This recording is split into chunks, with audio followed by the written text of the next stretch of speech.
유튜브를 시작한 지 8개월이 지났다. 작년 어린이날 유튜브를 하기로 마음먹고 얼마 뒤 채널을 만들었는데 첫 영상을 올린 지 엊그제 같은데 벌써 또 어린이날이 찾아왔다. 정말 시간은 금방 지나가는 것 같다. 평생 영원할 것만 같았던 나의 20대도 금방 지나가 버렸고 30대도 곧 지나갈 것만 같다.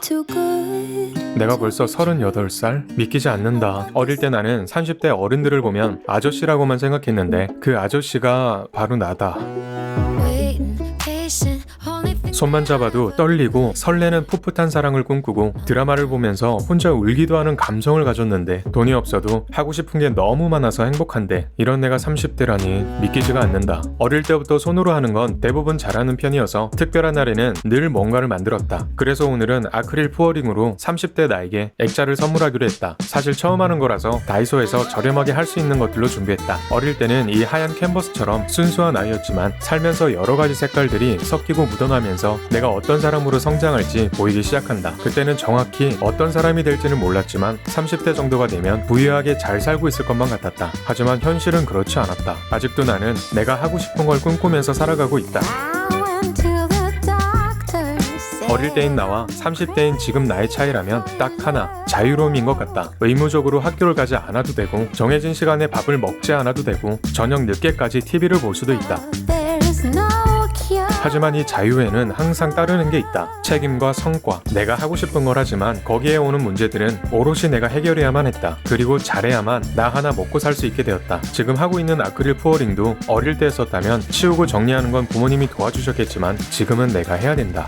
부모님과 함께 지낼 때는 늘 먹기 싫었던 나물, 콩자반, 채소들이 지금은 돈을 주고 사 먹는다. 하지만 어머니가 해주셨던 그 맛보다는 못하다. 사람들이 집밥이 최고야 라고 하는 걸 이럴 때 매번 느끼게 된다. 조금 슬픈 이야기가 있는데 30대 초반 요식업을 할 때는 직원이나 알바생들에게 오빠라고 자주 들었지만 해가 넘어갈수록 오빠라는 소리는 점점 사라져갔다.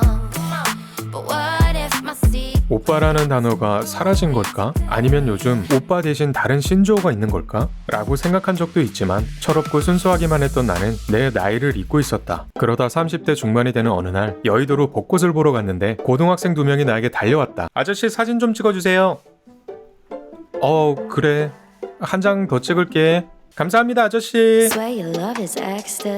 내가 아저씨라는 걸 준비도 없이 공식적으로 인정하게 된 날이었다. 하지만 가끔 위로받을 때도 있었다. 편의점에서 5캔에 10,000원 하는 맥주를 살 때 신분증 좀 보여주시겠어요? 라고 할 때나 이사할 때 부동산 사장님들이 어린데 큰 집을 구하네? 라는 이야기를 들었을 때는 내심 뿌듯하다. 하지만 시간은 정직했고 내 나이도 정직했다.